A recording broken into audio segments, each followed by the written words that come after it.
Temps de grâce. Temps de grâce.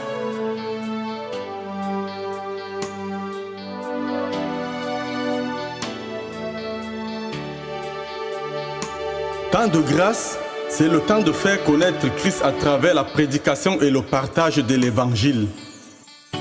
Temps de grâce, c'est le temps de prêcher la grâce de Dieu qui sauve le pécheur. Temps de grâce, une émission coproduite par Radio Veritas et la paroisse Marie Goker la grâce de Douala de l'église presbytérienne camerounaise. Temps de grâce, tous les mercredis de 21h à 22h sur la 96.9 FM Radio Veritas.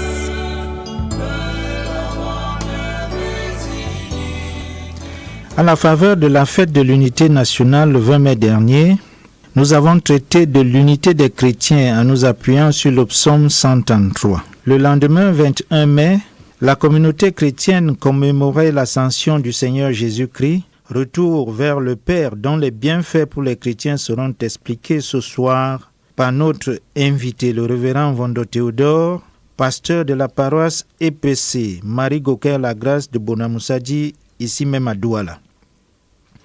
À la mise en onde ce soir, Samiki, je bénéficie une fois encore de l'assistance du diacre Jean-Joséphine et de la femme de l'association chrétienne des femmes, Gladys Ngoiseux. Je suis l'ancien de l'église Georges Armand Gouet au microphone. À tout de suite. Je m'en vais vers mon Père. Je vais vous préparer des places. Je suis moi-même le chemin. Le chemin qui vous mène vers Dieu, mon Père.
Son chemin de la justice, ceux qui l'ont suivi étaient des gens mûrs dans la foi. Notre roi nous a dévancés pour préparer ce grand chemin.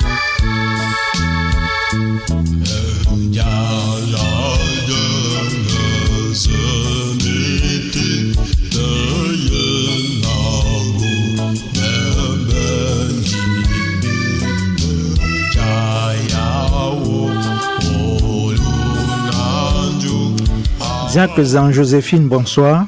Bonsoir.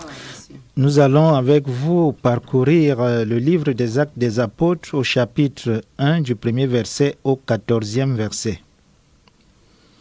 Théophile, j'ai parlé dans mon premier livre de tout ce que Jésus a commencé de faire et d'enseigner dès le commencement, jusqu'au jour où il fut enlevé au ciel. Après avoir donné ses ordres par le Saint-Esprit aux apôtres qu'il avait choisis. Après qu'il eut souffert, il leur apparut vivant et leur en donna plusieurs preuves, se montrant à eux pendant 40 jours et parlant des choses qui concernent le royaume de Dieu. Comme il se trouvait avec eux, il leur recommanda de ne pas s'éloigner de Jérusalem, mais d'attendre ce que le Père avait promis, ce que je vous ai annoncé, leur dit-il. Car Jean a baptisé d'eau, mais vous, dans peu de jours, vous serez baptisés du Saint-Esprit. Alors les apôtres réunis lui demandèrent, « Seigneur, est-ce en ce temps que tu établiras le royaume d'Israël ?» Il leur répondit, « Ce n'est pas à vous de connaître les temps ou les moments que le Père a fixés de sa propre autorité. Mais vous recevrez une puissance, le Saint-Esprit survenant sur vous, et vous serez mes témoins à Jérusalem, dans toute la Judée, dans la Samarie et jusqu'aux extrémités de la terre. » Après avoir dit cela, il fut élevé pendant qu'ils le regardaient, et une nuée le déroba à leurs yeux. Et comme ils avaient les regards fixés vers le ciel pendant qu'ils s'en allaient, voici 2 hommes vêtus de blanc leur apparurent, et dirent, « Hommes galiléens, pourquoi vous arrêtez-vous à regarder au ciel? Ce Jésus qui a été enlevé au ciel du milieu de vous reviendra de la même manière que vous l'avez vu allant au ciel. » Alors ils retournèrent à Jérusalem, de la montagne appelée des Oliviers, qui est près de Jérusalem, à la distance d'un chemin de sabbat. Quand ils furent arrivés, ils montèrent dans la chambre haute où ils se tenaient d'ordinaire. C'étaient Pierre, Jean, Jacques, André, Philippe, Thomas, Barthélemy, Matthieu, Jacques, fils d'Alphée, Simon le Zélote, et Jude, fils de Jacques. Tous d'un commun accord persévéraient dans la prière avec les femmes et Marie, mère de Jésus, et avec les frères de Jésus. Amen. Amen, merci diacre Jean-Joséphine, révérend pasteur Vondor Théodore, bonsoir. Bonsoir Georges, bonsoir à nos auditeurs. Avant d'entrer dans l'étude proprement dite de ce texte, je voudrais vous dire combien est pathétique la lecture, tout au moins la situation que les disciples vivent. De mon point de vue, voilà une situation à la fois pathétique pour les disciples qui vont voir partir leur maître, et pourtant une situation qui présente des bienfaits pour les chrétiens, à commencer par les disciples eux-mêmes. Tout cela relève vraiment du mystère, révérend pasteur. Oui, tout cela relève du mystère. Ne dit-on pas souvent que tout concourt au bien de ceux qui aiment Dieu? Derrière chaque malheur que vit le chrétien dans la foi et l'espérance se cache un très grand bonheur. Et nous allons certainement le découvrir dans la suite de cet échange. Voilà, l'auteur du livre des Actes des Apôtres laisse penser dès le premier verset que ce livre est en fait une lettre qu'il adresse à un certain Théophile, qui pourrait être son disciple ou quelqu'un d'autre. Vous nous direz tout à l'heure. Dès lors, quelle est la valeur spirituelle de cette lettre pour qu'elle se soit retrouvée dans le canon des écrits sacrés? Vous relevez d'entrée déjà le nom de Théophile, qui est le destinataire réel, ou je voudrais dire pas imaginaire, mais peut-être un personnage à qui Luc, auteur du livre dont une partie vient d'être lue, adresse ses écrits. La tradition reconnaît que l'œuvre à Théophile, qui est constituée du 3e évangile et du livre des Actes des Apôtres, aura été l'œuvre de Luc, compagnon de voyage de l'apôtre Paul, et qu'il appelle par ailleurs médecin bien-aimé. Parler de lettres, nous dirions peut-être non, mais il est question peut-être d'une dédicace que Luc évoque vis-à-vis de Théophile.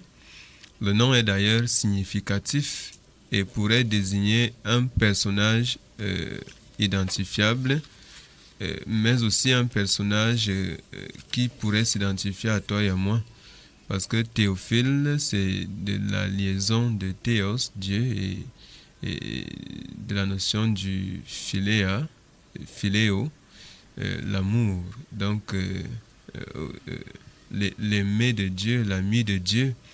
Donc, et lui qui est médecin, qui maîtrise les tournures de communication aussi, peut mettre en affiche ce nom théophile pour désigner justement tous ceux qui se positionnent comme amis de Dieu et qui pourraient rechercher dans ses écrits cette valeur spirituelle que vous évoquez déjà. Alors, comment ce livre a pu s'imposer dans le canon du Nouveau Testament? Et il faut d'ailleurs dire que le livre des Actes des Apôtres est le seul, est l'unique en son genre dans les livres qui constituent le canon du Nouveau Testament, parce que il y a les 4 premiers livres qui sont des évangiles, et après le livre des Actes des Apôtres, il y a le reste des livres qui sont des épîtres, et l'Apocalypse qui est aussi un genre isolé qui ferme donc le canon du Nouveau Testament. Il est expliqué que le livre des Actes et le livre de l'Évangile, selon lui, constituaient donc un seul ouvrage en 2 tomes et ont été séparés justement à cause du souci de la classification de ces livres dans le canon du Nouveau Testament. Il fallait regrouper les évangiles et laisser le livre des Actes des Apôtres dans une place à part, en évidence. Et ce livre est chargé d'une valeur spirituelle qui justifie justement le fait qu'il soit retenu dans le canon du Nouveau Testament, puisqu'il y a une sélection, il faut le dire, il y a une sélection de livres sur la base d'un certain nombre de critères, des critères qui ont été arrêtés certainement. Dans les prochaines émissions, nous pourrons revenir sur le canon, la constitution du canon biblique.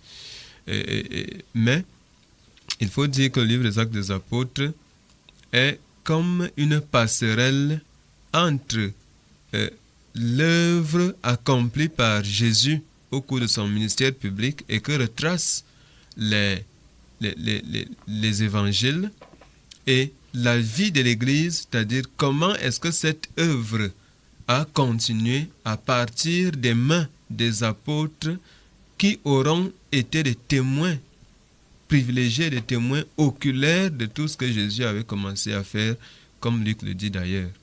Et ainsi, sans le livre des Actes des Apôtres, il serait difficile même de commencer à poser les jalons de l'histoire de l'Église. Donc ce livre est d'une importance capitale et pour l'histoire du salut tel que accompli par Jésus et poursuivi par les apôtres, et même pour ce qui est de notre édification personnelle, en ceci qu'il renferme à plusieurs endroits des discours qui font office de prédication, même de sermons, et qui participent justement du renforcement de la foi de tous les théophiles qui peuvent se positionner comme lecteurs attentifs de cet écrit. On retiendra donc que ce livre s'adresse à chacun des bien-aimés de Dieu. Au verset 2, il est écrit que Jésus fut enlevé au ciel. Et au verset 9, on parle d'élever. Il fut élevé pendant qu'il le regardait. Peut-être vous allez nous expliquer la différence qu'il y aurait, bien que je n'en vois pas personnellement, entre les deux termes. Mais nous parlons de l'ascension, un phénomène qui est difficilement compréhensible parce qu'il défie toutes les lois de la physique. Un homme, Jésus, Dieu fait homme, qui arrive à vaincre la pesanteur au point de se lever progressivement et de s'en aller comme une fusée, c'est quand même quelque chose qui mérite des explications, révérend pasteur. Bien, enlever, élever, il y a des verbes, une série de verbes qui expriment des notions parfois opposées. Il faut commencer par préciser cela. Il y a le verbe sortir, ou alors le verbe venir, ou le verbe partir. Je pars à l'école. Là, le verbe partir exprime l'idée de la destination. Oui. Je pars de mon village. Le verbe partir exprime l'idée de la provenance ou du départ, l'origine. de l'origine. Alors, le verbe enlever, d'ailleurs, embarrasse beaucoup de gens. On ne sait pas au sujet de l'ascension de Jésus. Qu'est-ce qu'on doit dire? Il a été enlevé du ciel. Il a été enlevé au ciel. Il a été enlevé. Le verbe enlever est donc de ce groupe. Il a été enlevé au ciel, c'est-à-dire que son enlèvement a pour destination le ciel. Donc là, enlever exprime l'idée de la destination. Et il a été enlevé donc au ciel, d'où? Du milieu de ses disciples. Donc de ce monde. Là, enlever exprime le départ. Il part du monde pour le ciel. Et nous sommes face à un événement historique que Luc raconte avec une rigueur scientifique caractéristique du médecin qu'il est. Il se méfie, il se prive d'associer au récit purement historique des analyses ou des interprétations théologiques. Il laisse la possibilité au lecteur de s'en apercevoir lui-même et de pouvoir faire lui-même son interprétation théologique de cet événement historique qui a effectivement eu lieu. Jésus défie les lois de la science, de la physique. D'ailleurs, c'est le physicien par excellence. C'est lui qui fait les lois de la nature. C'est lui qui a tout créé. Au commencement était la parole était avec Dieu, la parole était Dieu. Et nous avons vu comment Dieu a commencé à défier ces lois de la nature avec des hommes de foi de l'époque, comme notamment Élie, qui a été enlevé et qui n'a pas connu la mort physique, la mort du corps, comme nous. On a vu comment Moïse, bien que mort, on n'a pas retrouvé son corps. On a vu Enoch, au sujet de qui il est dit qu'il ne fut plus, parce que Dieu le prit. Donc, Jésus accomplit donc ce défi aux lois de la physique, et c'est un événement historique, quelque chose de vrai et d'irrévocable. Voilà, il faut y croire parce que les polémistes peuvent nous égarer. Ce sont également des choses auxquelles nous devons croire sans beaucoup de commentaires. Révérend pasteur, au verset 4 et 5, Jésus recommande à ses disciples de ne pas s'éloigner de Jérusalem, mais d'y attendre le Saint-Esprit. Qu'est-ce qui était important dans cette recommandation? Est-ce le fait de rester ensemble dans cette attente ou le fait de rester à Jérusalem? Les deux étaient importants. Donc, ici, vous allez comprendre que la volonté de Dieu est forcément contextuelle. Le commandement de Dieu s'applique au contexte. Et vous allez voir, il s'applique ce commandement au cas par cas. La recommandation que Jésus donne aux disciples est ponctuelle et contextuelle. Il sait que les disciples sont appelés plus tard à la dispersion, mais pour le moment, ce n'est pas l'heure indiquée pour qu'ils se dispersent. Donc, la recommandation qu'il leur donne les invite à rester ensemble, en un seul lieu, à former un groupe, un tout cohérent et homogène. C'est en établissant le rapport avec le psaume 133 que nous avons étudié la semaine passée, on se rend bien compte que l'accomplissement de la promesse de la venue du Saint-Esprit est également fortement lié à cette exigence qui est donnée aux disciples de préserver pour le moment la communion fraternelle, de rester ensemble en un seul lieu et de faire une véritable union profonde des cœurs. Mais aussi, ce qui importe davantage, c'est le fait de rester à Jérusalem. Luc est celui qui, de tous les auteurs du Nouveau Testament, et particulièrement des auteurs des évangiles et même du livre des Actes des Apôtres, dont il est le seul auteur d'ailleurs, il est celui qui défend l'importance singulière de la ville sainte, la ville de Jérusalem.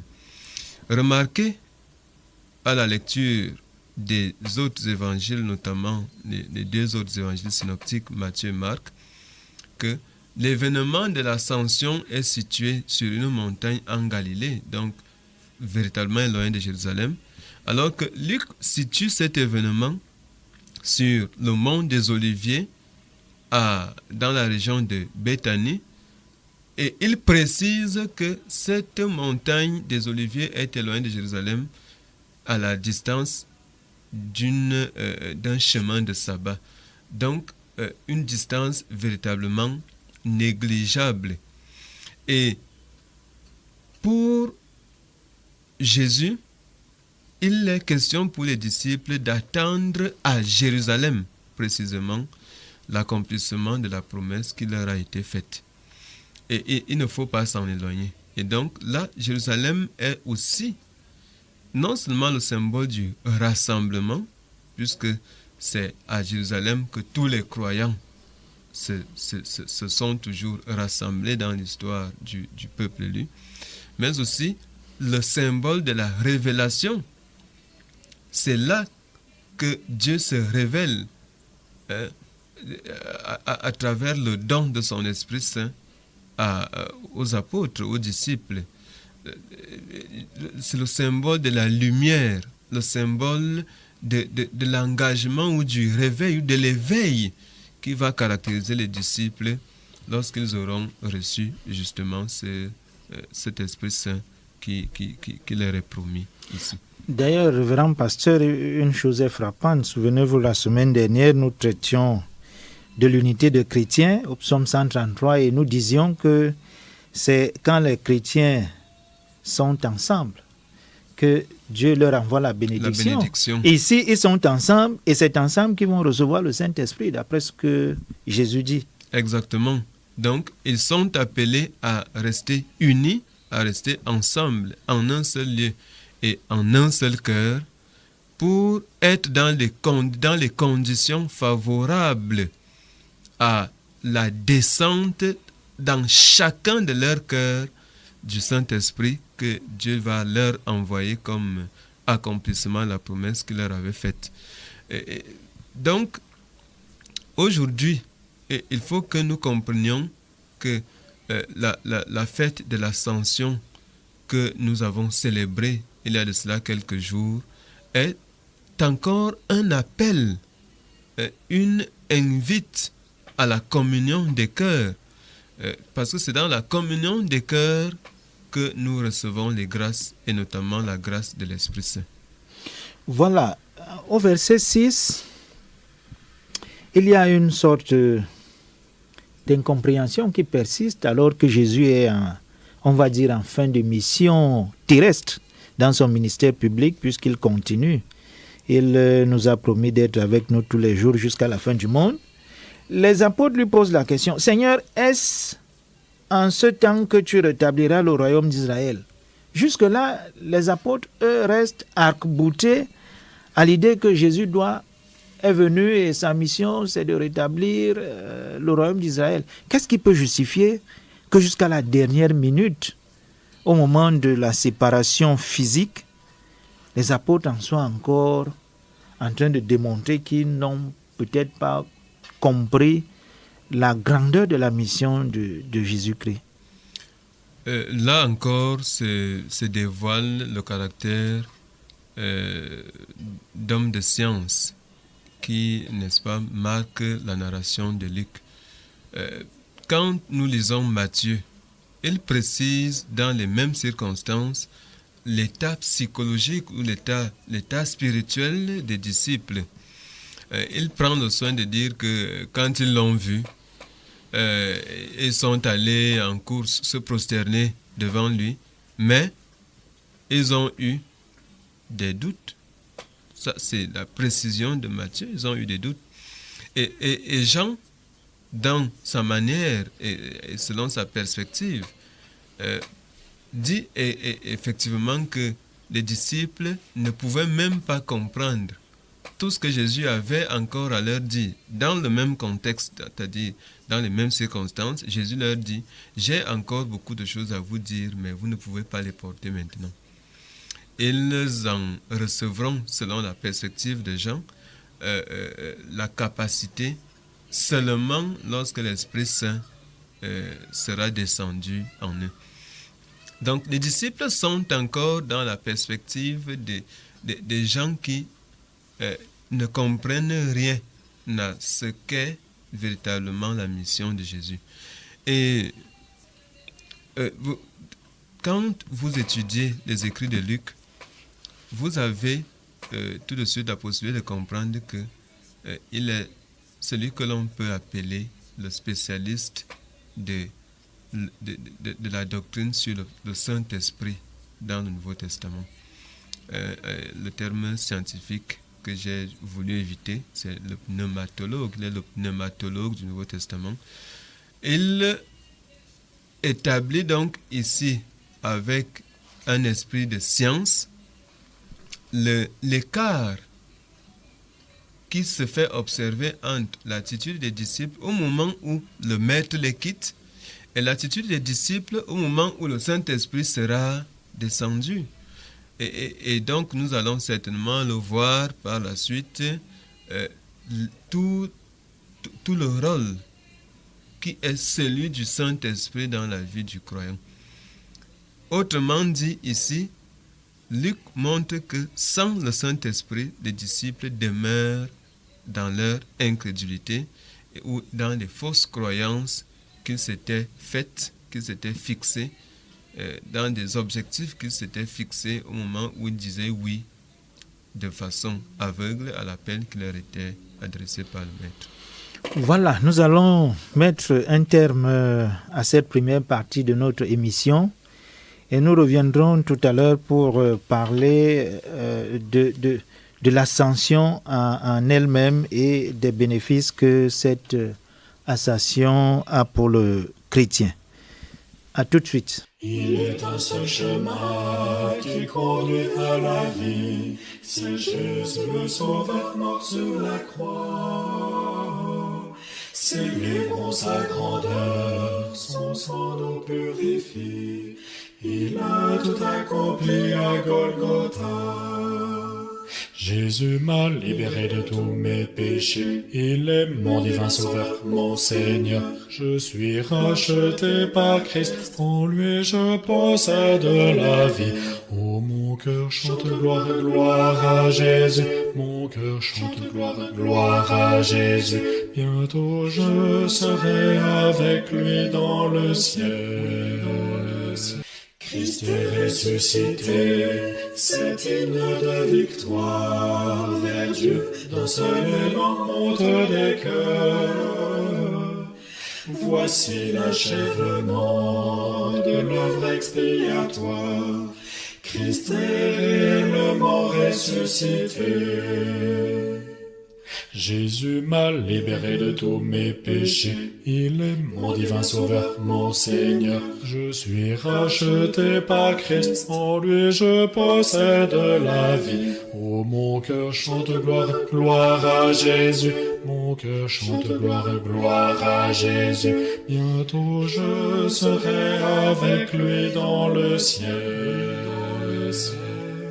Merci, bonsoir et bienvenue une fois encore dans ce studio de Radio Veritas pour l'émission Temps de grâce qui, ce soir, traite de la question de l'ascension de Jésus-Christ en s'appuyant sur le livre des Actes des Apôtres, chapitre 1, du verset 1er au verset 14e. Alors, révérend pasteur, au verset 10, il est écrit la chose suivante.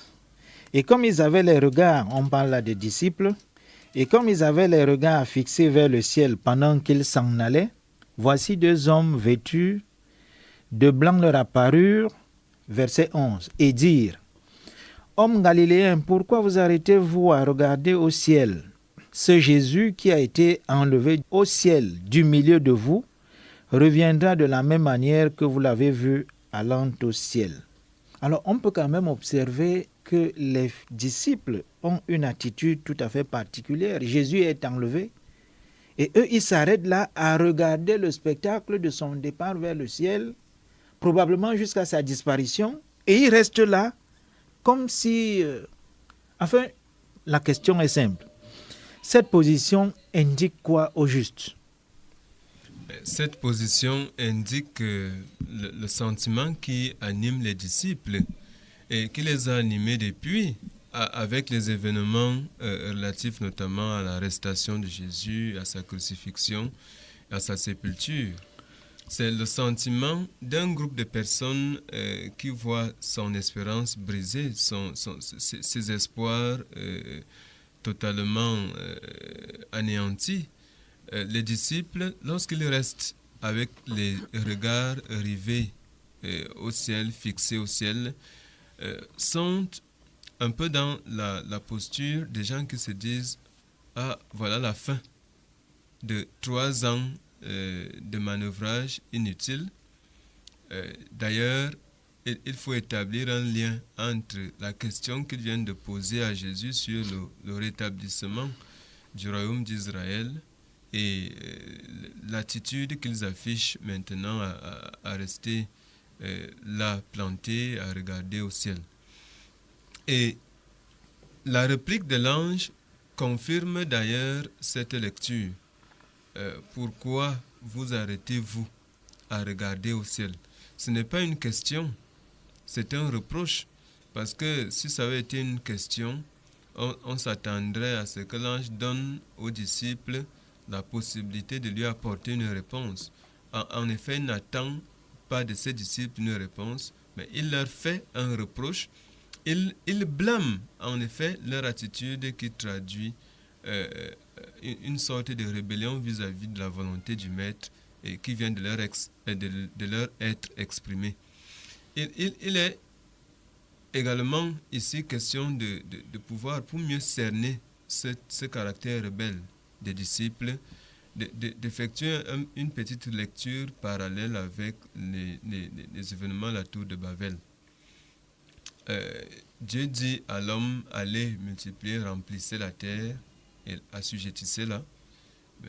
Les hommes de Babel choisissent, au détriment de la croissance horizontale que Dieu leur avait prescrite, d'aller vers une croissance verticale.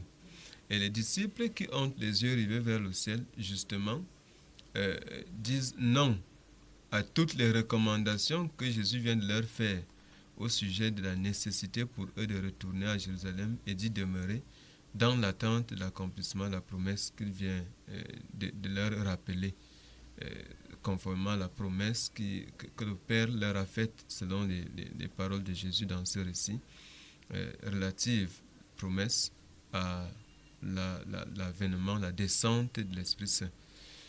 Eux, ils affichent l'attitude d'un groupe de personnes qui voudraient certainement aller aussi au ciel avec le Maître au même moment, ou alors ne pas le voir aller au ciel du tout. Et cette attitude est décriée par Jésus dans les écrits de Jean, notamment dans l'Évangile. Dans le même contexte, Jésus dit aux disciples qu'ils n'ont pas raison de s'attrister au sujet de son départ, mais qu'ils ont à comprendre qu'il leur est plutôt avantageux qu'ils s'en aillent afin que le Consolateur vienne. Et l'ange vient donc les rassurer en leur disant que la montée de Jésus au ciel du milieu d'eux n'est pas la fin du parcours, ce n'est pas la fin du film, mais de la même manière qu'ils viennent de voir Jésus allant au ciel, qu'ils soient sûrs et convaincus que Jésus reviendra également vers eux.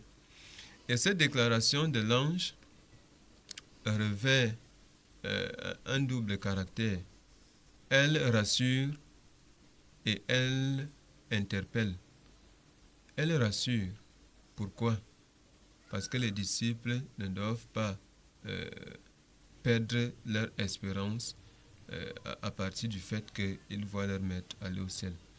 Elle interpelle cette révélation. Pourquoi? Parce que les disciples doivent comprendre que Jésus qui monte, leur ayant donné des recommandations, leur ayant fixé un certain nombre d'objectifs, leur ayant confié une mission, à lire Matthieu et Marc, la mission relative à l'évangélisation, reviendra et que le retour de Jésus, certainement, ce sera le temps des comptes ou alors le temps du compte rendu. Et chacun aura à rendre compte de la manière dont il aura observé les recommandations que lui aura fixées le Christ. Nous aussi, Georges, nous sommes aujourd'hui dans ce contexte des hommes et des femmes qui, bien que croyant en Jésus, se montrent très souvent préoccupés par autre chose que la conformation aux ordonnances du Maître. Il faut faire ce que le Maître nous commande, plutôt que de privilégier nos intentions, nos aspirations, nos besoins, au détriment du commandement que le Maître nous donne. Par exemple, au sujet des disciples, Jésus leur dit de rester à Jérusalem et d'attendre l'accomplissement de la promesse, ce qui signifierait pour nous aujourd'hui de rester dans la présence de Dieu. Nous avons déballé toute la symbolique qui se dégage autour de la ville sainte.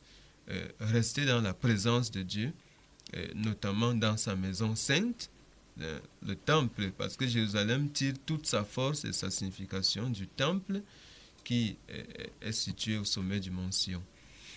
Donc aujourd'hui, la question pour nous d'aspirer à la présence de Dieu, soit au temple, soit considérer que notre corps est le temple de l'Esprit Saint et chercher donc à préserver, à conserver la présence de Dieu en nous et de rester dans la perspective d'une communion des cœurs, d'une communion des pensées, non seulement avec le prochain, mais aussi avec Dieu, dans une relation de soumission authentique à sa volonté. Donc, les disciples ont fait preuve de rébellion, ont fait preuve d'un manque de foi dans le sens de la soumission aux ordres du Maître, et l'ange vient leur faire une sorte de rappel à l'ordre. Voilà, je voudrais poser une question qui en appelle une autre. Ces deux anges, ces deux hommes vêtus de blanc que nous considérons comme des anges, on peut les assimiler à quel personnage de nos jours? Bien, de nos jours, les anges sont bien connus. Il s'agit des prédicateurs de l'Évangile. Nous avons les évêques, nous avons les prêtres, nous avons les pasteurs qui prêchent l'Évangile pour nous révéler davantage la volonté de Dieu et nous exhorter chaque jour à nous y conformer par une obéissance authentique à la parole qui est prêchée. Et les anges, c'est aussi toute personne que Dieu peut mettre en mission, parce que le terme ange signifie essentiellement, signifie fondamentalement envoyé. C'est pas forcément des êtres célestes comme on peut souvent l'imaginer avec des ailes et dont on évoque souvent des noms, ange Michel, archange, ange Raphaël et autres. Non, toute personne qui est mise en mission par le Seigneur est appelé ange. Et c'est d'ailleurs le sens que le mot ange revêt dans la lettre aux 7 églises de l'Asie mineure dans le livre de l'Apocalypse, écrit à l'ange d'Éphèse, écrit à l'ange de Laodicée. Ange veut dire toute personne qui est mise en mission par Dieu et qui très souvent a la charge de s'occuper d'un groupe de personnes ou d'une personne que le Seigneur veut appeler à son salut, à qui le Seigneur veut adresser un message. Donc, des anges aujourd'hui, et il y en a tout autour de nous. Parfois, ce sont nos petits-enfants dont se sert le Seigneur pour nous interpeller, pour nous orienter. Parfois, ce sont nos amis. Parfois, ce sont même des inconnus. Je voudrais vous raconter une petite histoire qui se déroule dans un cas de transport. Deux personnes assises côte à côte. Et l'une remarque que l'autre ne se plie pas aux exigences édictées par le gouvernement pour contrecarrer la propagation, l'évolution de la pandémie dans notre pays, et essaie d'interpeller l'autre, de le conscientiser en fait sur les risques de son comportement irresponsable. Alors, celui qui parle, qui interpelle, qui conscientise, qui sensibilise est aussi un ange dans tous les aspects, dans tous les sens même du terme.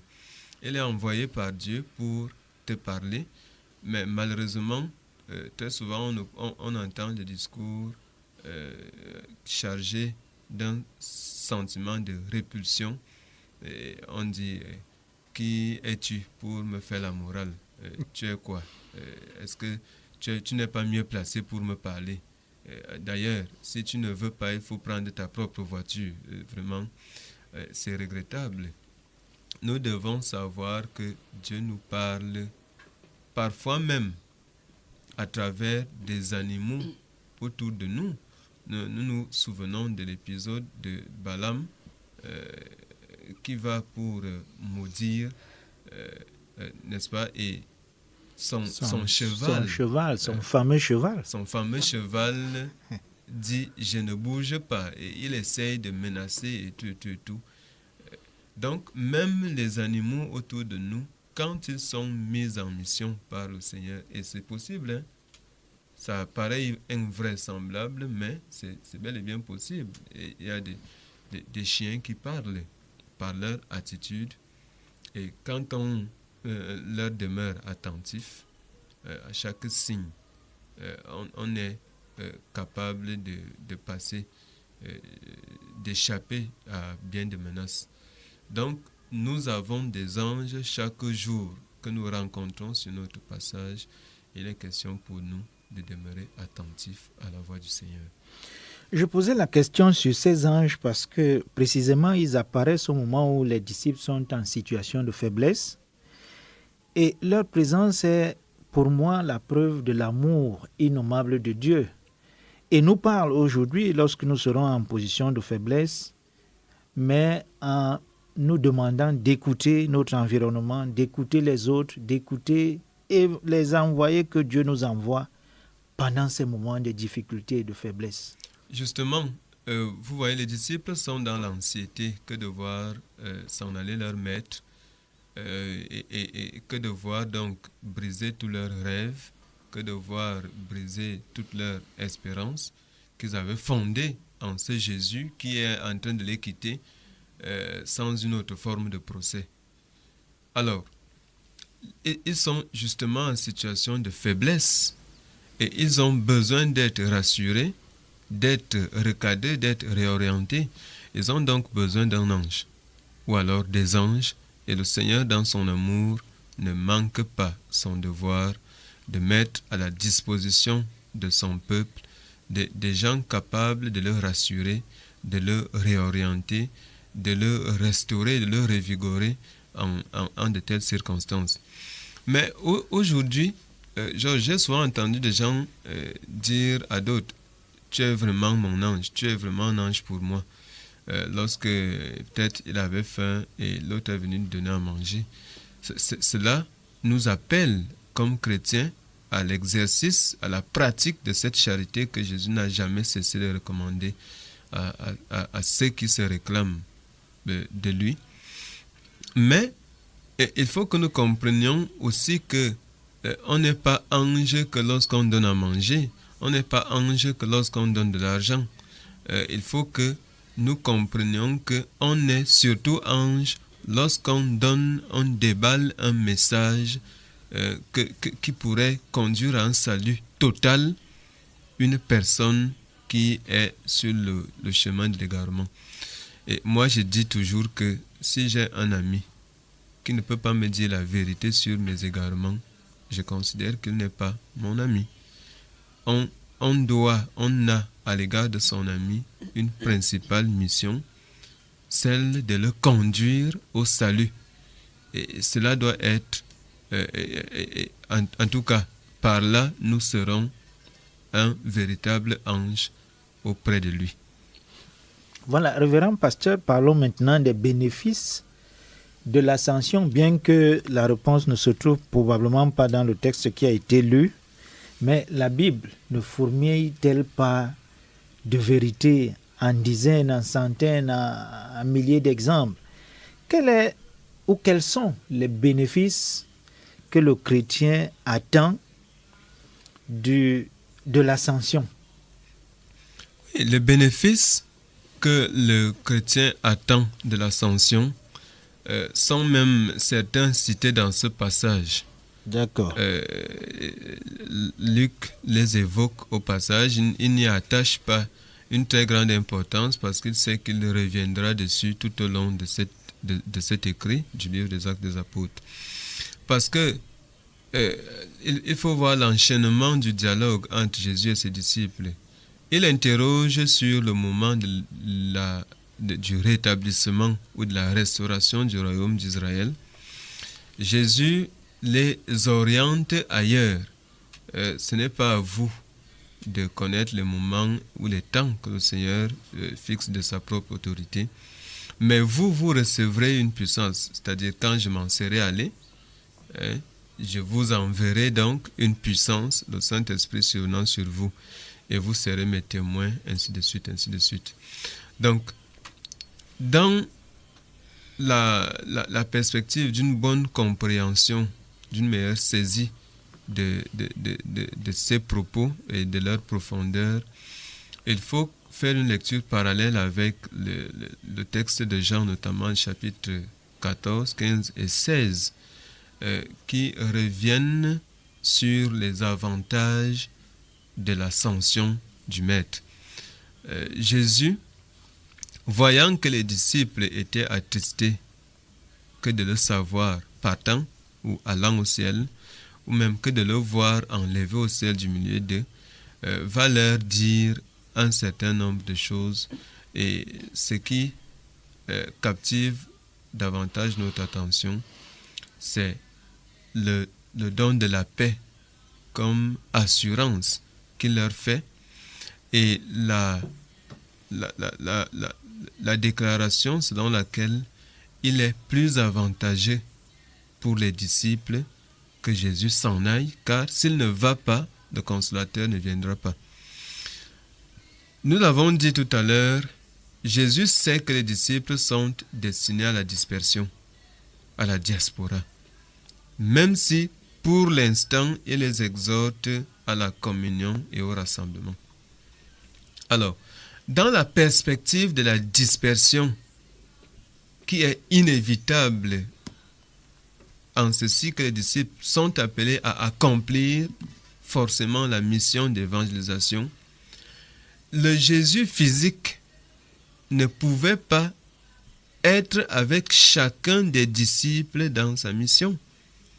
Ils ont donc besoin de la présence divine sous une autre forme, la forme spirituelle, donc le Saint-Esprit. Et c'est pour cela que Jésus leur dit, il vous est plus avantageux que je m'en aille. Et c'est lorsque je m'en serai allé que vous recevrez donc cette puissance qui devra vous tenir compagnie partout où vous irez, chacun en ce qui le concerne, qui devra vous armer de puissance et de courage pour accomplir chacun là où je le mènerai, la mission qui vous incombe à tous et à chacun.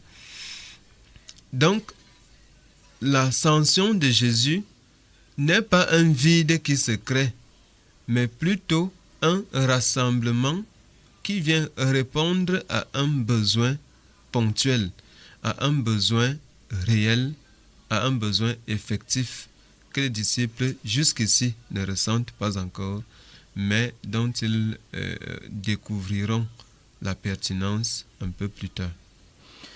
Voilà, révérend pasteur, dès le verset 12 jusqu'au verset 14 d'ailleurs, on voit les disciples retourner à Jérusalem. Quand ils arrivent à Jérusalem, ils montent dans la chambre haute où ils se tenaient d'ordinaire, et tous, d'un commun accord, persévéraient dans la prière, dit le texte, avec les femmes et Marie, mère de Jésus, et avec les frères de Jésus. D'abord, on remarque que les disciples se sont repris après l'interpellation des anges, et puis ils rentrent, selon les recommandations de Jésus, ils rentrent à Jérusalem, mais là, ils ne restent pas dans l'expectative. Ils persévèrent dans la prière.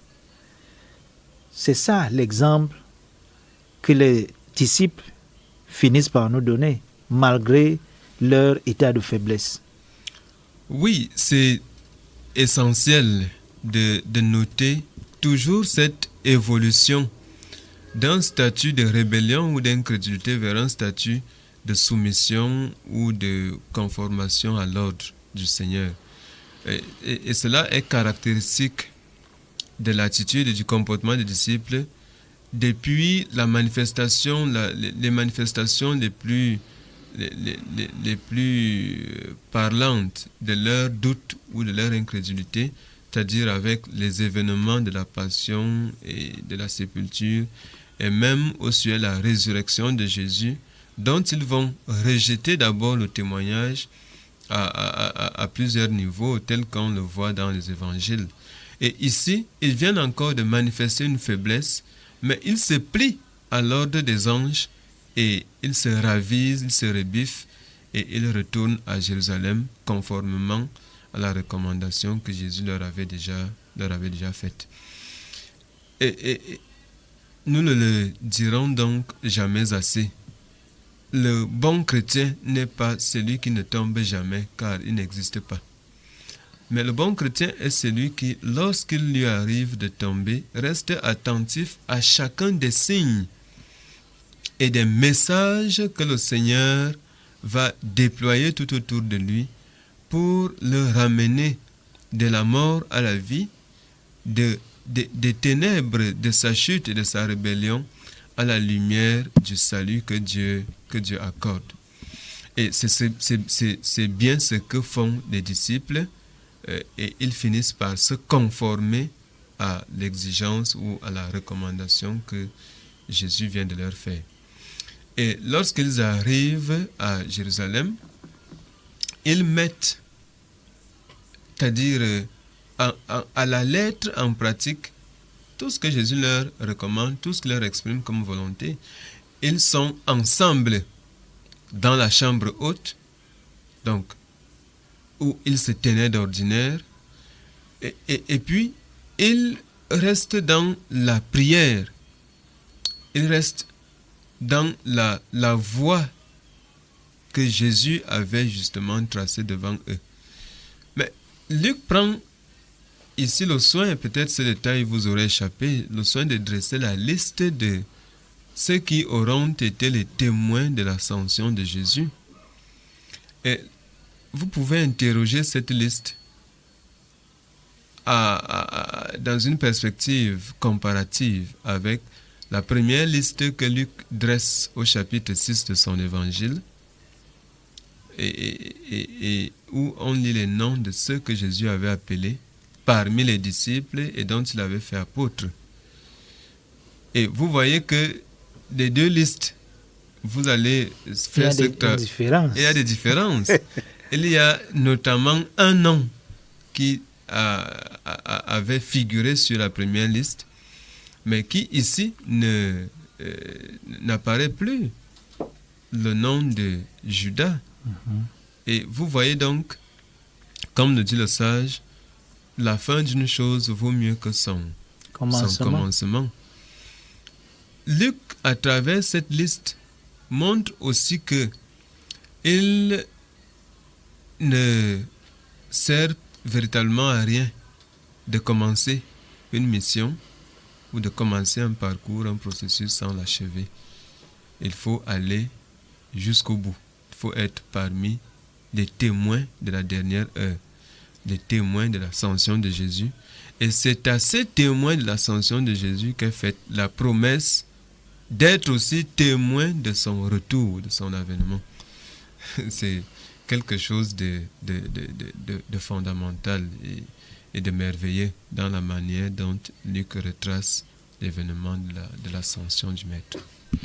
Voilà, point final à cette émission. Merci infiniment, Révérend Vando Théodore, pour ces explications sur l'ascension.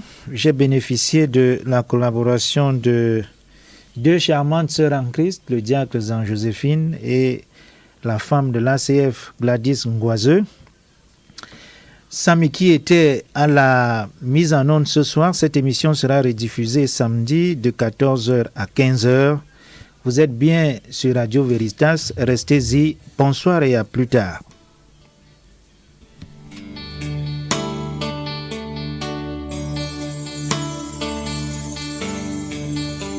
Temps de grâce. Temps de grâce.